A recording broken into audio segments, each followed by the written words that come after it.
Welcome everybody. Today we have a really great special episode 31, believe it or not, of Stay USC, and we want to welcome you. We are going to be talking about women in title, and I have two amazing guests, which are very good friends of mine, and I'm going to introduce here in a second. Just some quick housekeeping per usual.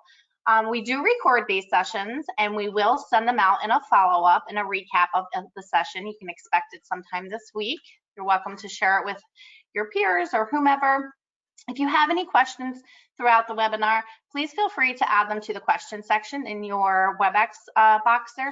I don't know where it is on your screen. People ask us all the time. It's somewhere different on everyone's screen, but there is a question feature. You can type it, we'll monitor it.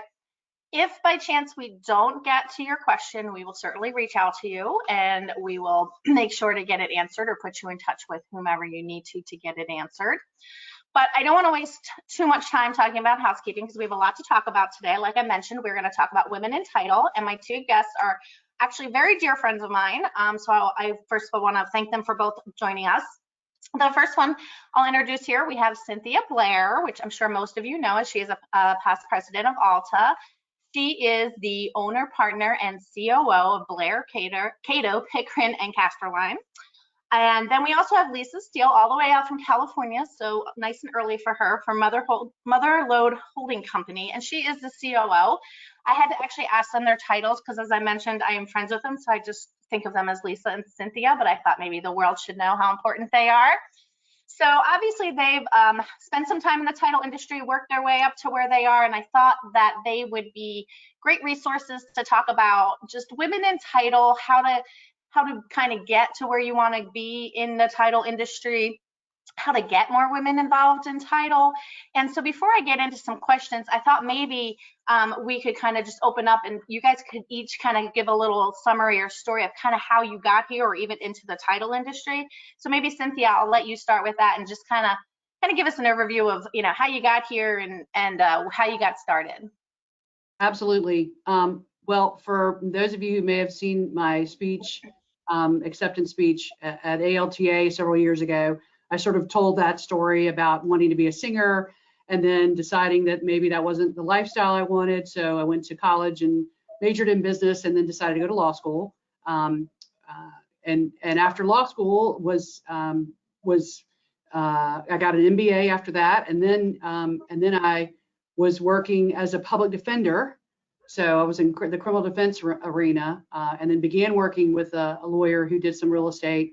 I had actually clerked for a lawyer who did real estate when I was in law school. And then at that point, sort of moved in the direction of specializing. I shouldn't say specializing. We're not allowed to say that in South Carolina. But sort of focusing my practice, unless we're a certified specialist, focusing my practice on real estate, and I've been doing that now for 20 some odd plus years.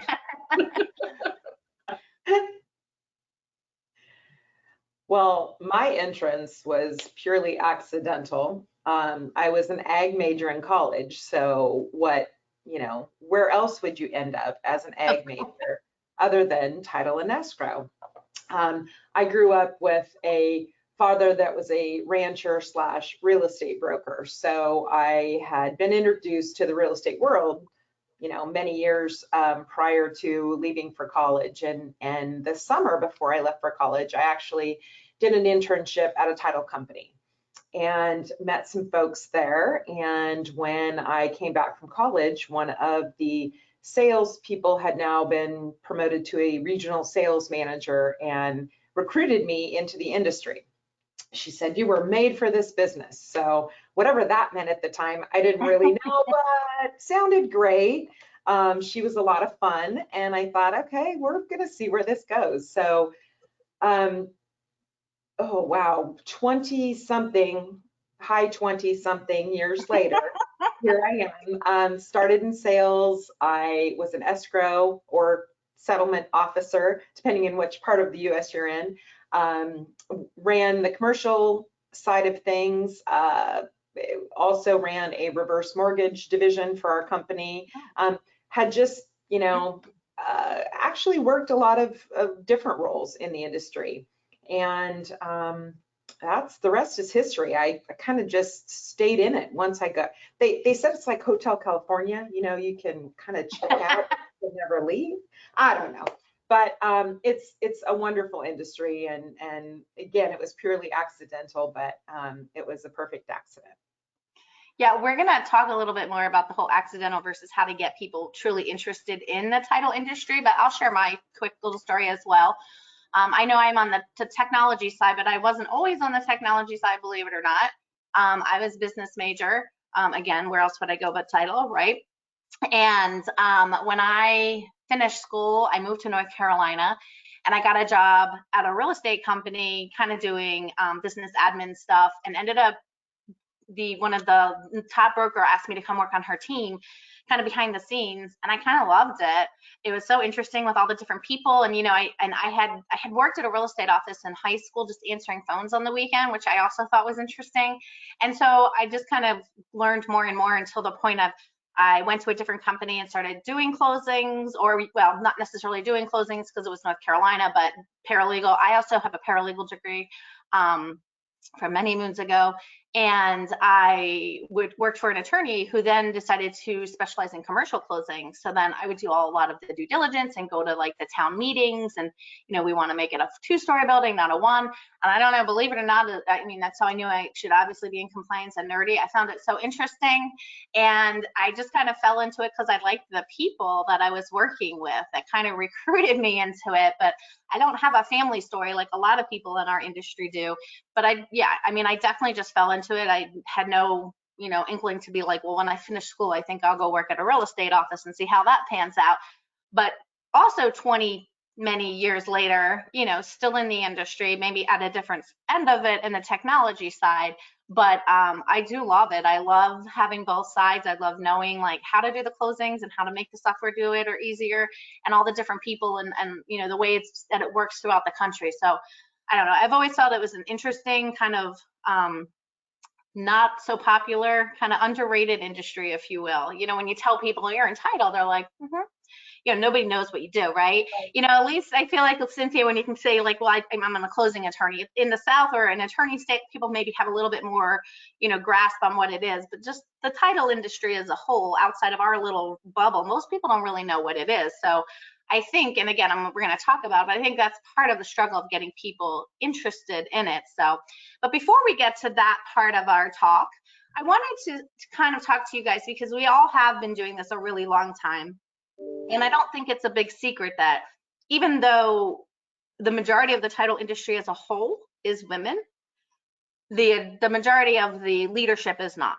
And so I think there's a big, you know, push to kind of change that. And I think with everything we've gone through for the past almost 2 years now, that might make that a little easier with the whole remote and that type of thing. But I was just wondering with you guys, you know, what have you seen? Maybe what first thing we can talk about, and Lisa, maybe you can mention this first, is, you know, what was kind of some of the biggest hurdles that you faced or that you saw women in our industry facing as you were kind of coming up the ranks, if you will, to get to where you are? I mean, we've all faced them, right? So, you know, maybe you could talk about a few things, and then Cynthia, same. Very interesting too. I want to point out that Cynthia is in South Carolina. I know she mentioned that, and Lisa is out in California, Sacramento area, correct, Lisa? And so It is going to be a little interesting too. I feel like the things that they've seen might be very similar, but also might vary a little just because business is done so differently in those areas. So I don't know, Lisa, maybe you could talk about that. Yeah, I think, you know, one of the challenges coming up through the industry, initially when I first got in the industry, like I said, well into the 20-something years ago, it was certainly male dominated. There were, most of the females actually did the work, right? They were the closers, the escrow officers, the salespeople, but any level of management were typically males. And so it's been interesting to see the shift. I think for women, a lot of the challenges, you know, were around being, you know, moms, caretakers, you know, you name it. And so the balancing of time initially, I think, was a bit of a challenge for many. I think there's things that have certainly shifted in our world the last 20-something years, right, to help with help with those challenges and get women to a greater place to feel like they have a voice and they have a seat at the table. And it's okay to express that, you know, in a meeting that you may have a different opinion. I think, you know, back then it was almost siloed management, right? And as, not only as an industry, but I think, you know, just as our whole world has changed to the degree that it's inclusive now. And so then it wasn't so inclusive. It was a manager that made a decision, and you know, and there wasn't a whole lot of discussion about it. So I think that's been one thing that I've seen a big shift in. You know, more women actually, you know, kind of breaking that glass ceiling, if you will. And then once that started, I think we're only going to continue to see more women executives at many companies across the nation, which is exciting. That is exciting, and I hopefully can't wait to see that. What are your thoughts, Cynthia? You know, I think Lisa's right. It's not unique to our industry. How 50 years ago, women just really weren't too much in business, and they were the exception, not the rule. And fortunately, that's changed a good bit. Challenges that I saw, I mean, by the time I went to law school, which was in the early 90s, there were a lot of women in law school, and so there were a lot of women who were, you know, moving out to be lawyers. Not as many of them were moving into a business type law, and I think we're now seeing more women doing that kind of thing, either in law or just business owners. Women, I think, are uniquely positioned to be in the title and escrow business. And so a lot of them are in production, which is great. I think, again, women are, as Lisa mentioned, we're moms, you know, we oftentimes are running a family and those kind of other things. And so if you're a processor, you call them escrow officers, we call them closers, but really they're the production processors. If you're a processor, you know, your day is constantly this, it's emails, it's this, it's a call coming in, you got to fix this, you got to bump here, you got to jump here. And women are uniquely able to do that, I think, better than men. I think that's just an inherently, not every woman and not every man, but I think inherently women are just more suited to that type of work. And for me, running a business, I like to know a lot of different aspects of it. And, you know, Lisa mentioned how she'd come up and done a lot of different things. I sort of started out my practice learning how to do the production. I don't ever want to be in a situation where I can't do something if my staff is not available to do it, right? So I've really made it a point to learn a lot of the production pieces. And I don't know that the men do that as much. In fact, I can promise you that from the standpoint of my 2 male partners, soon to be 4 male partners after the first of the year, when we add some new owners to my company, that's not necessarily what they do, and it's okay. They don't necessarily need to, but I think that benefits women and benefits women in growing into positions of ownership and leadership in our industry particularly. Yeah, my husband is a engineer, and he's extremely, you know, tunnel vision, and this is self-proclaimed. I'm not talking bad about him. He always says, like, you know, I'm not ignoring you. I can just only do one thing at a time, even if it's responding to a text. And in my head, I'm like, how do we even get through the day? You know, but he's at his office. He's an engineer, and thank God he's got tunnel vision, because he's designing bridges, and he really shouldn't be doing more than one thing at a time, right? So to your point, you know, to your point, Cynthia, I do think that they're just, you know, men and women are wired a little differently, and not all men, not all women, we recognize that, but just inherently, like I can do a conference call while, you know, feeding a baby with one arm if I had to, while, you know, doing something else. And I do think in general, a lot of women, you know, enjoy being busy. Right. And so I think it enables us to kind of multitask more. And to your point also, the whole learning different parts, I think that's key. And I think almost every woman that I've spoken to has come into our industry the same way. maybe not how they got into it, but once they got there, it's like, well, I started, running recordings down to the courthouse and then doing searches and then typing commitments, and then I became an escrow officer. So by the time they have moved up, very similar to what you had mentioned, Lisa, you kind of knew how everything ran and what should and shouldn't happen, which I think puts you in a unique position as a leader to really be able to implement and help all, both men and female, but just a company as a whole. So I think both those points are extremely interesting and very common. I have a kind of a different perspective, simply because I work for a company that has a woman president almost the entire time I've been there, and equal amounts of women and men leaders. So that's one of the reasons why I love working there, to be quite honest, because there is no real question of like, well, this or that's a female, whatever. It's just always been kind of whoever's best for the job. But I think the hurdles that I've seen more, we've been outside, maybe like at conferences, or especially, I don't want to date myself, but it has been a long time when I've been at, SoftPro literally for 19 years. So back when I first started doing a lot of public speaking, I was a little bit younger, and I don't know that I got the same kind of take or I don't want to say respect, because I feel like putting words in someone's mouth, but sometimes I'd be on a panel with some older gentlemen that have been in the business for 40 years that are all CEOs or presidents, and here I come along, and I mean, everyone was lovely, but it was a challenge sometimes to get some airtime, or even to have no, I can take that question, it's okay. And I don't think it was to any fault of theirs by any means. I just think it's partly generational, and then partly just historical, right? As an industry, this has been male dominated, and this is how we've done it. So mine was not so much in my company as it is just more industry wide. And I think that kind of hinders some people that of kind of going out there and wanting to do the next best thing, which is what I'd love to talk about next. So, we've all seen the hurdles. We've all, talked about how we got here.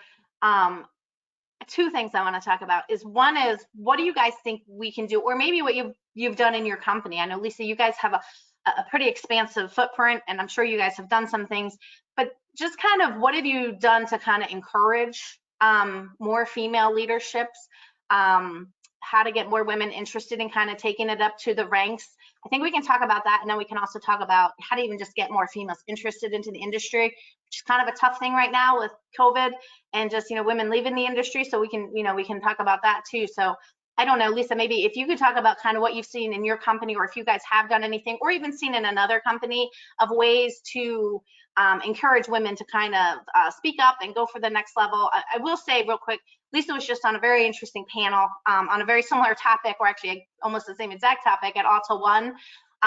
So they had some really cool comments and some ideas. So Lisa, I'll throw that to you, and then Cynthia as well, just some things you've seen in your area or different companies or within your own company.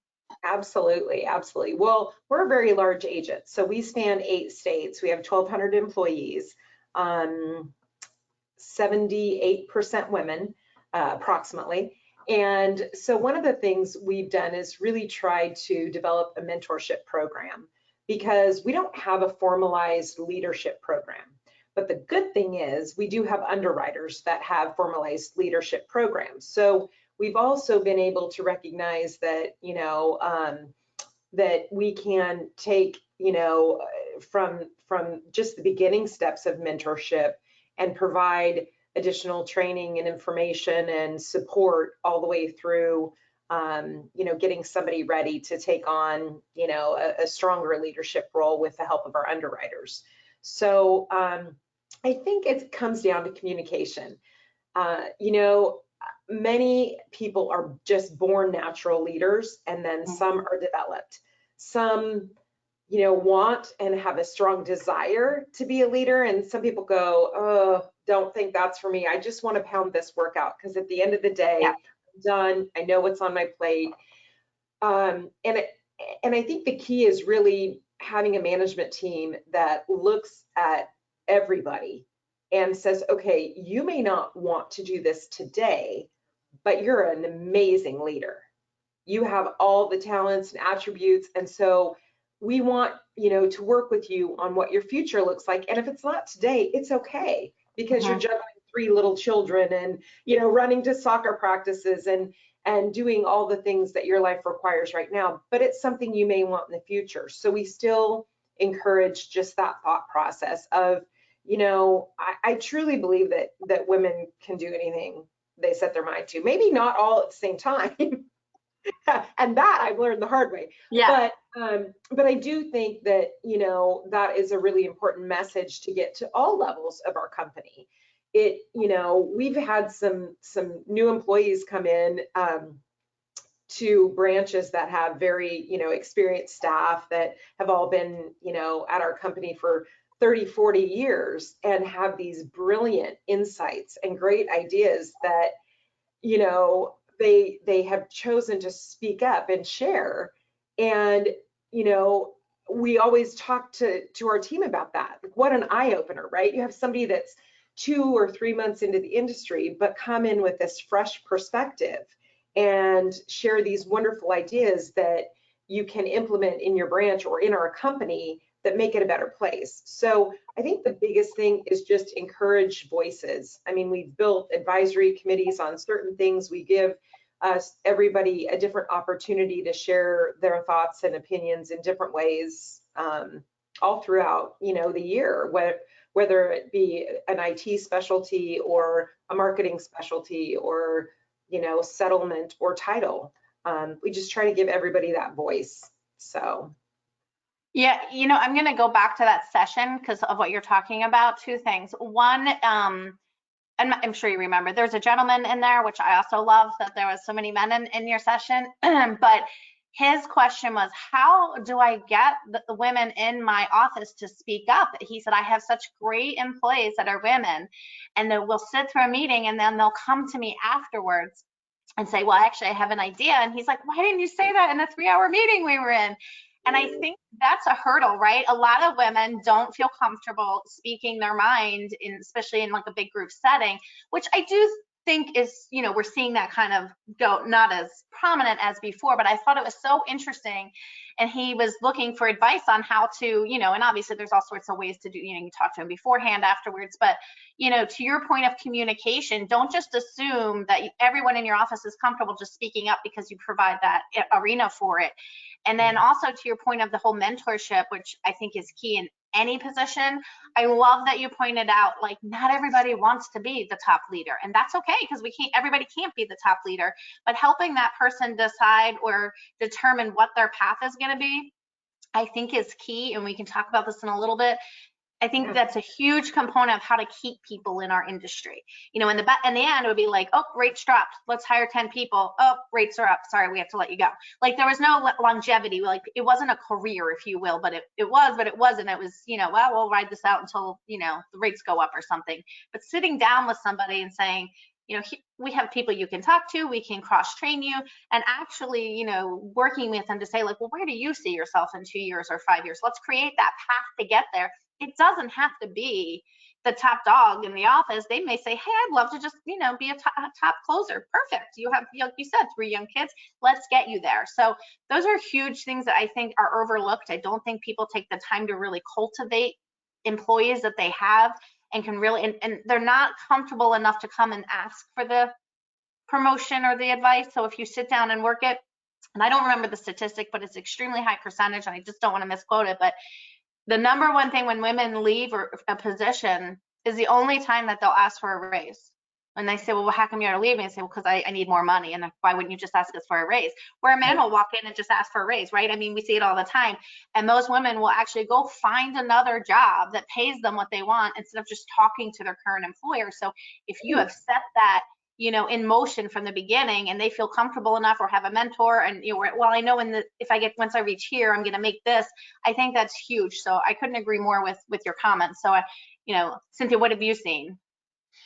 You know, not very, very different from what Lisa said.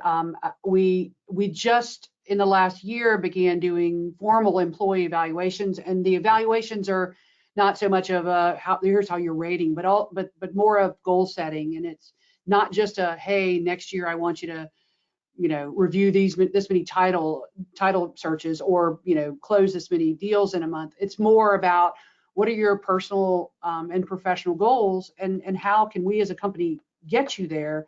But you don't even have to do that in a formal setting. You can be a small company and still have those conversations with your staff, and I strongly encourage everybody to do that. I wish, frankly, that we had done a better job of that when we were more of a fledgling company instead of sort of waiting until we got bigger, because I think that you miss the opportunity. And just like you said, you may have somebody walk out the door because you never had a conversation with them and never realized that they wanted to do something either within your company or even externally.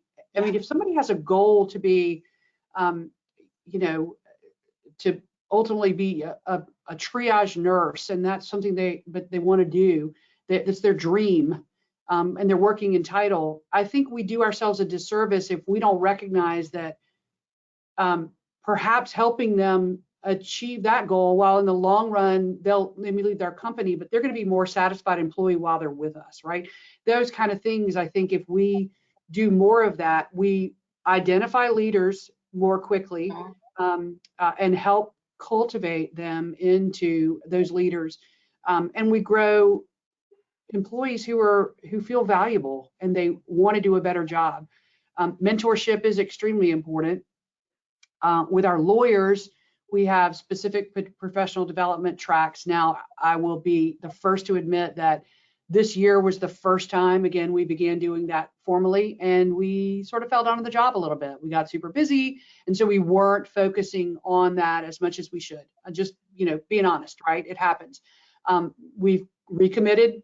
We just had our strategic planning meetings, and we met with our lawyers just last week, and we recommitted to do that more regularly. Again, identifying what role they want to play in the company, where they want to see themselves progress, and what do we need to do as owners and leaders in our company to develop into that. Some women, some men, but I think doing that on a whole with our staff, with our employees, with our lawyers, with whomever works in our company management team, we value our employees more. We show them that we value them more, and ultimately they're happier, in our company. Yeah, I mean, that kind of goes back to what Lisa was talking about too, right? Communication. So you can't just assume everybody wants to be in title forever or in the role they're in. And there is sometimes that harsh reality of Susie's the best closer I've ever had, and I really don't want her to do anything else.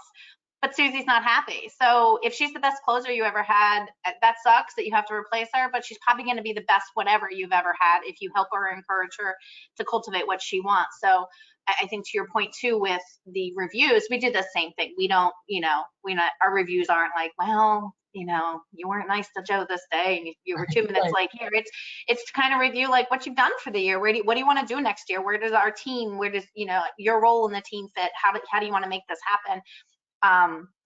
We promote internal education, which we do require now. And again, we kind of didn't before, but we see now the benefit, especially with so many people working remotely. They're more apt to do it because they don't have so many distractions in the office, and they can pick and choose what they want to learn more. Some people want to learn more about the actual software, so when they talk to people, they have a better understanding, because they're not industry side. Some people want to learn Excel. Some people, we found though, by giving them the opportunity to pick and choose, they feel more empowered, and we're just happy to help them do anything. Just like you said, it doesn't have to be specific to their job. We have hundreds of offerings, honestly, but it just people seem to really kind of like be having that resource and having the ability to choose. So I do want to kind of talk a little bit more about mentorship, because I just think this is, like I said, key in bringing people into our industry that really don't understand title. Not to undermine anything any of us have done, but it's not brain surgery, right? Like we can train anybody, especially at the entry level jobs, and then they can move their way up. And I'm talking anyone from like the receptionist. Somebody did make a comment and said she couldn't agree more. She started out as a receptionist, and within months was, running the closing department because she took the time to sit in every seat. So she was agreeing with exactly what you guys said, which I thought was wonderful. And I think being in a company that allows that is fantastic, but having a mentor or someone you can go to is probably even better, right? Because you have that kind of trust and that communication. So a couple things. One, that's not going to be an option for every company, right? Not every company is going to either have the buy-in from leadership or even the resources or time or size. So that's fine. So I just want to put out there, if you are in our industry and you really would love like a mentor or whatnot, I promise you there's someone out there. There's all different organizations. You can search them up. It doesn't have to be somebody within your organization. It just has to be someone who can help you, identify and help you with that career path and give you career advice. So don't feel like just because you work in a small company or they don't offer it that you can't go out and seek it. It's definitely there, and they're usually free services, and they're usually local, which is great as well. But I just kind of wanted to ask both of you, Cynthia, maybe have you ever mentored anyone, or have you ever had a mentor? And I actually know a lot of people in law school, and attorneys do generally have someone that they've kind of had as a mentor or it can go to or whatnot. But I'm just wondering, have you ever done it, or have you been the recipient of it, and just kind of what your thoughts are? So now South Carolina Bar has a mentorship program, which is fantastic. Yeah. That did not exist when I finished law school. And I think through most of my career, I didn't really have a mentor. I was with the public defender's office, you jump in there and you're kind of said sink or swim. They don't, just because public defender is, as everybody knows, it's a high caseload, it's very busy, it's, this, that, and the other. So you're kind of like, hey, you either make it or you don't. Now, I did have a lawyer who was the chief public defender for a period of time while I was there, a female, and she acted not formally, but as a sort of a mentor for me. Really, I think more so in finding, what's the word I want to use? In finding my management style. I had been, as a law clerk, I had worked for a lawyer who was a wonderful title lawyer. He taught me a ton, but from the standpoint of managing staff and managing an office, like the worst, right? I mean, the worst. And that sort of showed me how not to be. So then I wanted to find, okay, if I know now how not to be, then how do I want to be? Because I think a lot of times, particularly in women in leadership positions, you're either too nice and friendly, and so then your staff and people that you manage don't necessarily have that boundary, or you're considered a hard ass. You're the B word, and whatever. And finding that balance is difficult for a lot of women. It's difficult because you want to be respected and you want to be you were seen as a leader, but then you don't want to be, just somebody that nobody wants to approach. So finding that middle ground there, and it's different for every single person, but finding that is something that you need to do. You absolutely have to do as a leader. And some people find it more easily. This lawyer, I think, helped me. Now, she was a much different person than I am, but I think I tried some cases with her. And she was a great influence, I think, in finding that particular voice inside myself. And I think that's real important. As far as mentoring somebody else, I mean, again, not formally, I do have three female lawyers who work for my company. And I feel like in some instances, in some regards, I'm probably a mentor for them.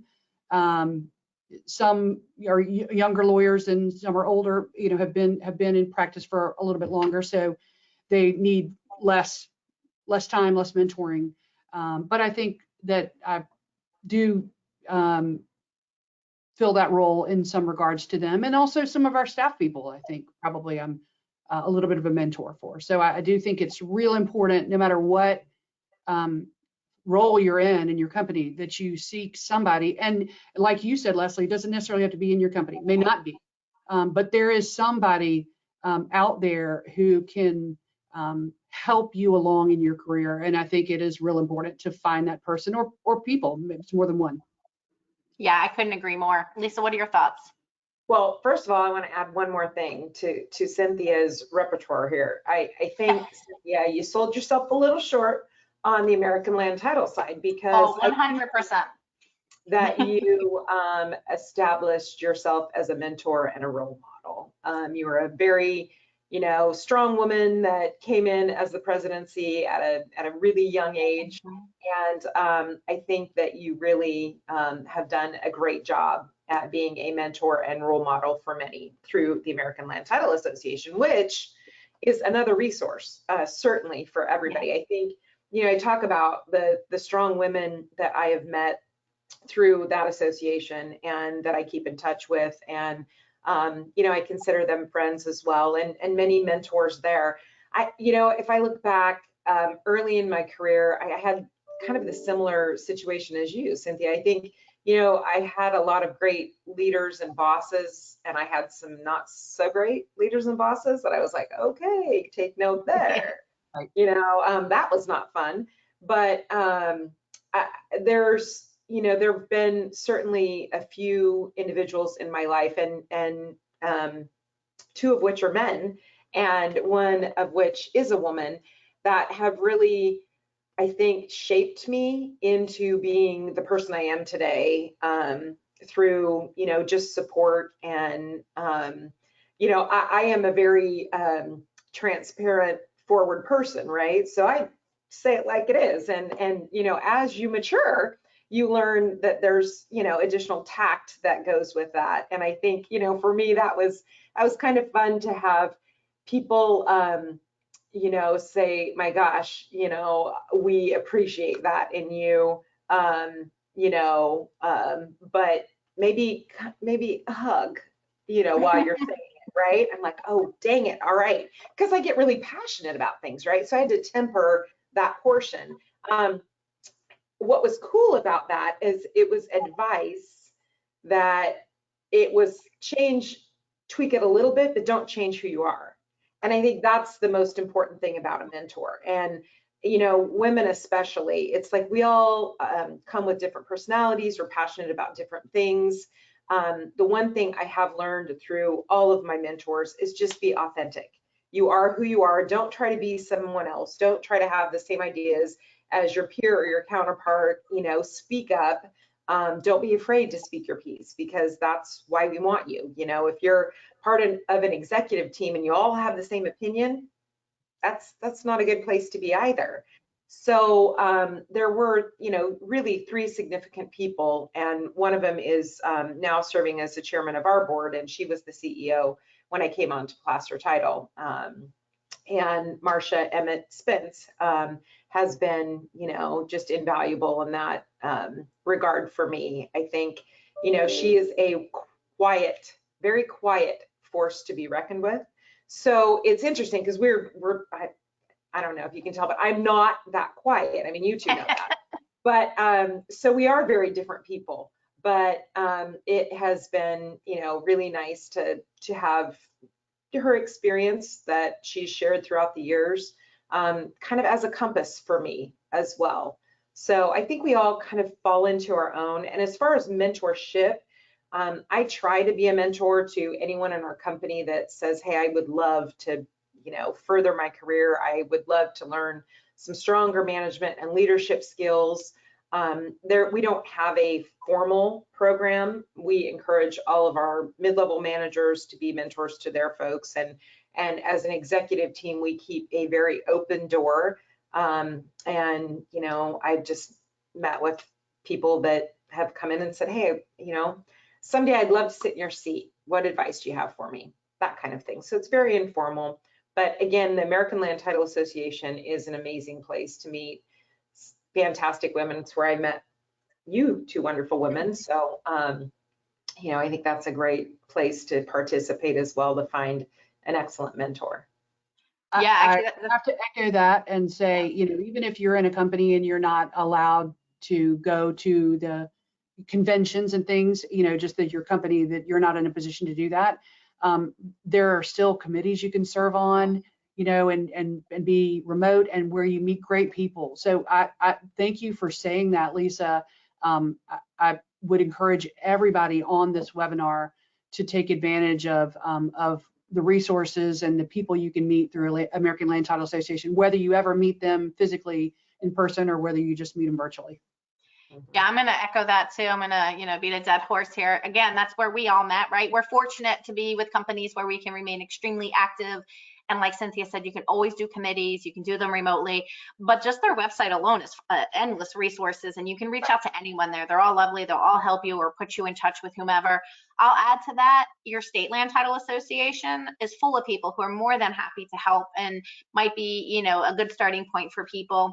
I do want to echo a couple things you guys said. One is your mentor doesn't need to be a female. There is kind of something unique about having that male perspective. It's just having somebody to help you kind of navigate that's already kind of gone through it. So don't feel like, oh, I don't really have any female leadership. I don't really have anyone to go to. That's okay. You can reach out to anyone. And then also, I think I always have to, look at both sides here. Don't assume everybody wants a mentor. There is a large portion that, yes, would love some guidance and some help and, someone to talk to. But there are people who are more than happy with their positions, more than happy with their jobs. They've got enough stuff going on outside. They have no interest in, they've accepted this job and they're good with it. And that's great. And so, don't assume everybody wants that, offer it. But if someone doesn't take it, it doesn't mean they're a poor employee. That's just someone who's happy with their job, or it's just saying, hey, right now I'm good with this because I've got a lot of other stuff I'm doing. So that's okay too. Everyone doesn't need to jump on board. It's just something good to have in place for people that do want that, that's it. So I do want to talk about, because I brought this up in your session, and I think it's highly overlooked that, we wait till people fall into our industry. Because like I said, nobody's like, I can't wait to get out of college and hop into that title industry. I know we're trying to change that, and we actually are going to talk about that as one of our last pieces. But I mentioned that it's really important, especially for women that are in our industry, or men for that matter, probably maybe even more important. If you have children, especially young girls, it's great for them to see what you do. It's great for them to see other females in leadership positions. It's great for them to kind of have an understanding. And I had mentioned this, like, we wait so long, whereas if we kind of cultivate them when they're younger, I have 3 girls, actually we all have girls, right? So I think it's important to kind of look at it past, okay, this is my employee.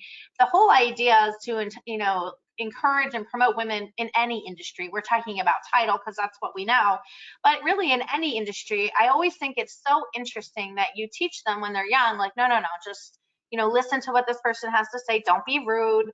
Don't say, oh, I disagree with that, whatnot.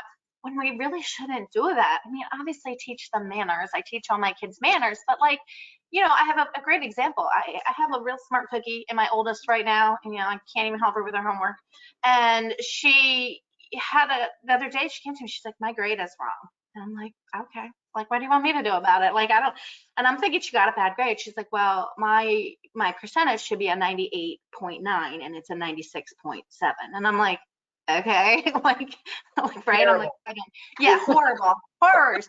But deep down, I was like, I get it. I'd be like, no. And she's like, he put my math grade, my score wrong. And I'm like, then you need to message him. She's like, oh, I don't want to challenge my teacher. I'm like, why not? And I said, well, challenging your teacher in a, like, you're wrong, or in a public forum, or talking back is very different than saying, I know for a fact that's not my grade, and going to him in a very, like, I don't want to use the word professional because she's 14, but in a professional or acceptable manner. And so it's like, well, if in my head, I'm like, I know I could have easily emailed the teacher, which I never do, but I was like, but if you want this taken care of, you have to do it. And I thought to myself, like, this is the kind of stuff we should be teaching them, so that when they do go into the workforce and they go into a meeting and they have an idea, they can speak up, they can talk about it.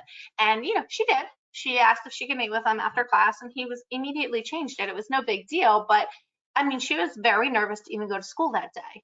And I was like, oh, no, that's crazy. I mean, I would have been too at her age, but it had me thinking, like, it's just so important for all of us in our industry, and anybody, especially in leadership, and men included, to involve our kids. From a female perspective, I've always wanted my girls to see that I work hard, that I specifically work for a company that I feel like appreciates me and other females. And I want them to position themselves that one day too. I want them to be self-reliant. I want them to, you know, rely only on themselves and get where they want to go, because that's what they want.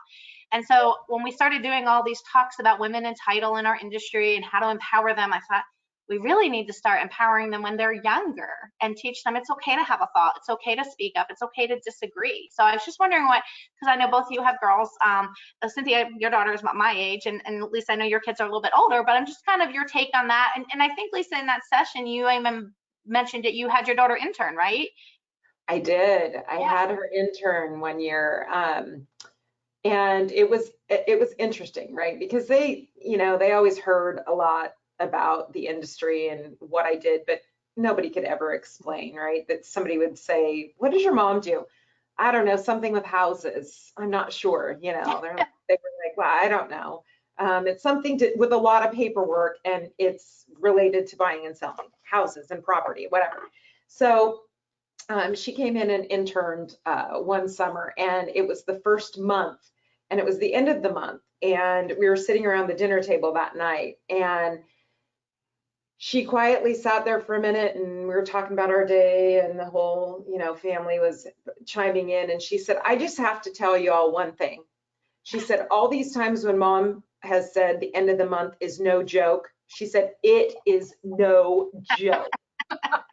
She said, the things I saw today, I don't even know. So, I mean, it was really nice to put her actually into the industry for a short period of time, just because she was able to really witness the process. And I think it is hard to understand what we do and the amount, especially Cynthia, you mentioned it earlier, like, for the processors, for the closers, it's just chaos all the time. You've got, 100 things coming at you from, 150 different directions. And I think that for her, it was a real eye opener. Now, she chose to go in the teaching profession, and but her goals are built upon the things that I think we've always talked about, she and I, and just her witnessing, my responsibilities and roles within my company. And so, she's going to ultimately, she's already on a path to administration. She's already, involved in all of these things and running this committee and that. But to your point, Leslie, I think it is really important. I had the same experience with my son. He graduated from Oklahoma State, and I took him to Washington, D.C. with me, and he came back and he said, I'm going to law school. And I'm like, wait, what? It was, at the advocacy summit that he experienced it, and he absolutely loves the land title side of things. He's going to be graduating this year, his third year, but or this next year, this next May, and he may end up some way somehow in the industry some year. I wouldn't doubt that. I don't think he's going to start out there, but I think he has a passion for what he's seen and been exposed to as well. So I think it is a really strong point that, just all that we can do, especially for our daughters, to instill that they have a voice, and they, see the examples that we set, and that, we're not afraid to talk about the things that are challenges in our world too, because it is tough. I look at, especially this last, I think this is a question later on, so I don't want to jump ahead, but especially this last 2 years, being a woman, maybe having, children that can't be in school and trying to work from home and be a teacher and a mom and a caregiver and a chef and a house cleaner, and you name it, right? Yep. Those are certainly challenges that are realities for women, and no matter how we shake it up, it's a little bit different for men. I mean, let's be honest. I think, there's a lot of great men out there that do whatever they can to help in any way, but I think the burden always falls a lot upon women. So I think there's something to be said about having those conversations and exposing them directly to, what we do and how we handle those challenges. What about Emily Grace? So I love to travel with her, and was fortunate enough to bring her to a fair amount of my State Land Title Association speeches, starting, relatively young. I mean, she's almost 13 now. So, we probably started I probably started bringing her to some of those meetings when she was 9, or so, 8 or 9. And I brought my son to some too, but he was more interested in staying in the hotel room and playing Xbox or whatever. So Emily Grace ended up being the one I traveled with most, because she wanted to come and watch me speak almost every time. She wanted to be there when I spoke. She would ask me questions, and she would attend the cocktail hours and things and talk to people. And I would look over and she'd be having a conversation with somebody in Nebraska or whatever, you know what I mean? Which was awesome. It gave her a chance to see the country at a young age. I certainly hadn't been to. My children now have a counter how many states they've been to, way more than I had had seen at their age. But she got a chance to see, meet other people and who do what we do and who are interested in her as a young child at the time, really, which was an awesome experience. I think it built her confidence, certainly in speaking to adults and having conversations. It allowed her to see me and other leaders in ALTA speak. It allowed her to see other leaders in state land title associations and meet them. So it was a fantastic experience. I feel so very fortunate that I was able to do that. I agree that having both my children, my son and my daughter, see me as an owner of a business and a working person, even though my son told me something recently that let me know quite clearly that he didn't really understand what to do, but he still knows I own a law firm and that I do business and that. So that was kind of interesting. It was I had a little bit of a conversation with him. But like you said, Lisa, not just women, not just our girls, but our children in general, seeing women in leadership positions, I think is important. I think it really is important for their growth. And their generation is different. Leslie, your children are about my children's age, and it's a different generation. All of them are different, but being the parent of a generation, you really get to see those differences. It's different, and it's going to be different for them. It's going to be easier for the women, I think, of that generation. They don't really, some of the barriers that we had, even as we were in college and post college, they're broken through a lot of times in many ways. So, which is great. It's great. It's going to be different for them. They'll have their own challenges that'll be unique to their. I was reading an article recently about how the millennials are now just rolling their eyes at the Gen Zers. I'm like, oh yeah, right, for sure. But it'll be they'll have their own challenges. But seeing strong women leaders now is important for their growth and development as leaders later on. Yeah, I too, as you all know, have brought my children to many events, which was actually at my husband's encouraging of all things. And I couldn't understand why he was so adamant about it. And finally he was like, well, you always feel guilty if you're gone, because I travel quite a bit. Pre-COVID, I was gone a lot. And he said, you always, before you leave, you get set up the week, you do the carpool, you do this, you make sure everything's set, everyone knows what they want, you print it all out. And he's like, they need to see that when you leave, you're not just leaving, that you're going to work and what you do. And that the reason they get to go to, here, here, and here is because you've earned it. You've worked for it. And he really wanted them to see, like, I'm not just getting on a plane, ordering room service, doing fun stuff. I mean, I do all that too, but that's just a perk. He really wanted them to see and understand, like, yeah, mom may be gone this week, but she's working. And guess what? Then we get to go on vacation. Well, that's because your mom traveled and got all these points and did all. So it was his encouraging that I started taking them at a young age, but it's been great. Like they, to your point, you were saying your son still doesn't know what you do. Yet try explaining what a software is to a generation that only knows apps. I'm like, right.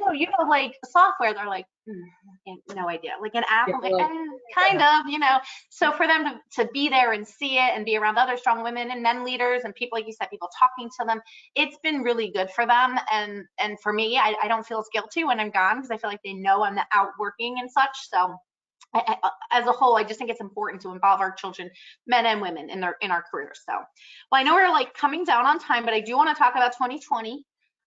Because I do think 2020 is actually one of the good things and highlights in it is I do think it is going to enable a lot more women to come into our industry, because I think it's been eye-opening to so many of our partners that yes, people can work remote and everyone doesn't need to be in a brick and mortar 9 to 5. Some positions, yes, some areas, yes, but you can hire and expand, your talent pool, because people don't need to be in the office. And for women that have young children or their mom and they don't want to spend an hour, 2 hours a day commuting and whatnot, I do think it's going to help, because as we all know, with COVID, it was a mass exodus from women in the workforce, not just the title industry. And really, I think the only way to get them back is to have some sort of options as far as remote, hybrid. And so I think we're probably all in agreement on that, but I'd love to hear your thoughts on what you've seen or what your company's doing on that. Cynthia, maybe you could start with that. Well, it definitely, we had talked over a couple of years about, maybe this position could be remote, maybe, but we really hadn't pulled the trigger, and then we had to. And so that let us know unequivocally that some of those positions really do lend themselves. Frankly, the productivity went up for some of those people, particularly like examiners, who really didn't love being in the midst of the chaotic environment here in the office anyway. So frankly, for them to be home and be able to do that from home, they loved it. And one of our examiners said, now I can get up and go for a walk in the mornings, and I feel myself, I feel better, I feel healthier, and I feel more ready to work instead of spending 45 minutes on the interstate driving in. So those kind of things were really eye openers. Probably told us what maybe we knew on some level, but really hit it home, which was fantastic. And we now have more, we now look to jobs with that eye. Would this be a good remote position? Would that employee thrive better in a remote position?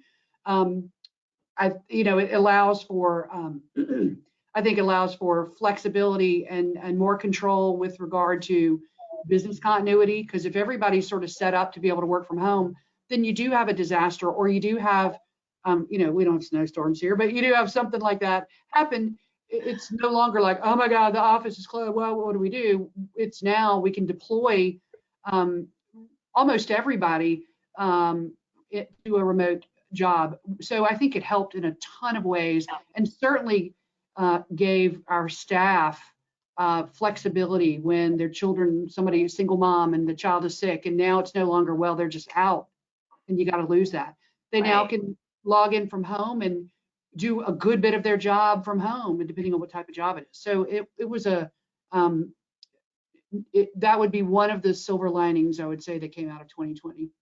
Yeah, I mean, I told both of these lovely ladies earlier, I have a child home sick with a cold today. And I mean, she knows not to come in, right? Because 2020 also taught our kids, like, we're working. It's not like prior before, it's like, okay, I have to take off because my needy child is very whining and whatever, Kids now, because they had to do remote school, they know, like, okay, you're working. Like, just because I'm home doesn't mean you have the day off. So I think it's just a whole shift in mindset. I don't know, Lisa, have you seen the same with your company?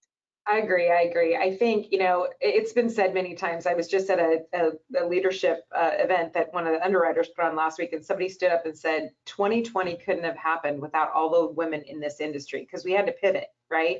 Yep. And so you said it very early in the conversation. Women are just so used to juggling 100 million things that somehow, it all happened very quickly. We started working from home. We saw things happen, remote closings. I mean, things that we had never done before, and everybody made it happen very, very quickly. So, I think there's people that will always want to be in the office, and there's some people that want that flexibility. I just think it's, given us an opportunity to provide that balance for many more women. Yeah, I couldn't agree more. And I think it's great that some want to be full-time at home, some want to be full-time in the office, and some want a hybrid. I think that's actually great.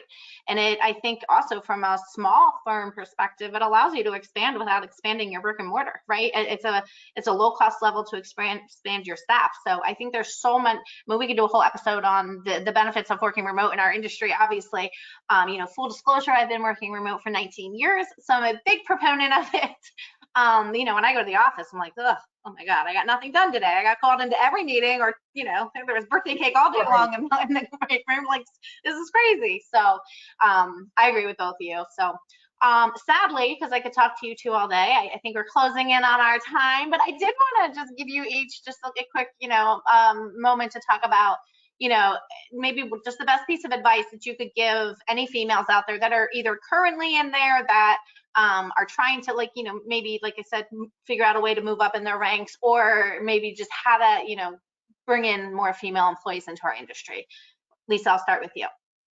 I think the big one for me, the piece of advice would be communicate your goals, communicate your wants, talk about it. Don't just sit and think, oh gosh, maybe I'm not ready, or it's not the right time, or they're going to think, you know, one way or the other, right? If I share this with them, I think communicate early and on, go for it. I mean, I don't know, sky's the limit, but make it known in one way or another, because I think that's, you know, how to really learn and learn everything you can. I mean, that's the other thing. I, you know, came in, I had one role and I learned every role that I touched, or that touched that role. I wanted to know how and why. So I would say that gives you a really great rounded background. As far as giving women, you know, or the industry more visibility to it being a wonderful career for women, I think we just need to do a better job of you know, putting it out there and getting into community colleges or high schools even, because many, you know, this is a career for many women that have no desire to, you know, to go on to higher education. Yep. And I think that's great. There's certainly people that do an amazing job, right? That just jump in and they're multitaskers and they have the personality and the fit. So I think we as an industry just need to do a better job at showcasing the wonderful women that we do have in this industry and what a great career it truly is. Could not agree more. What about you, Cynthia? I don't mean for this advice to sound pithy at all, but I would say don't compare yourselves so much to others. Just do and be the best you that you can be. You know, I really strongly believe that social media has a real negative effect on humanity. That's a whole other story. I know I'm on social media, don't get me wrong, but I really think it has a negative effect on humanity. I think it is changing people, not a good way. It makes you compare yourself unrealistically, because people put their best life forward, right? And so women get, you know, when you think about anxiety and depression and things like that, that's getting more prevalent. And I think a lot of that has to do with people comparing themselves to the lives of others. Everybody has struggles. Everybody has challenges and obstacles. And the best thing to do is just be the best you that you can be, and do the best that you can do in your career, in your life. One little other piece, and only because Lisa and I were talking last night, life is busy and things are happening, and you need to, but take a little time for yourself. I have a crazy busy life with 2 teenagers and running a business and all of that, but take a little time for yourself, because if you don't take time for yourself, you fall apart. You have to take those moments wherever you can grab them, for whatever it is that gives you some joy and some happiness. Yep, I think that is outstanding advice from both of you. I will just add mine is, you know, don't sell yourself short. Your ideas are as good or as important as everyone else at the table. Everyone may not agree, may not be the final decision, but, you know, put yourself out there. Don't be so afraid. I know that's easier said than done for a lot of people, but just because you disagree, or you're asking for a raise, or you're saying, I want to move up in the ranks, I mean, nothing's going to happen with your job. It just, you know, you're putting yourself out there. So I just think, you know, don't sell yourself short. You've got a lot to offer, and really, you know, don't hesitate to kind of, I don't know, ask what you want, maybe is a better way to put it. You know, there's nothing wrong with asking. They can say yes, they can say no, you can talk it through, but at least you've put it out there. So, all right. Well, I'm very sad this is over. I'm sad to see my friends go, but hopefully I'll see you soon. Most likely at an Alta event, or I don't know, maybe Napa. Cynthia, we can talk. Go see Lisa, right? Napa, come on out. All right, well, thank you so much, ladies, and thank you everyone for joining us today. Hopefully you enjoyed our conversation. We got some good comments. Oh, one last thing. I did want to note that we did have someone say you ladies are rock star. No surprise, it was our friend Tony Carroll. So just letting Love you, Tony. Hi, Tony. So anyway, again, we will send a recap, and we really appreciate your time. We know you guys are extremely busy, so thank you again for joining us. I hope everyone has a great week, and I guess it's not too early to say happy holidays, whatever your holidays are moving forward, and I hope everyone has a good rest of the year. I'll see y'all later. Bye. Bye, guys.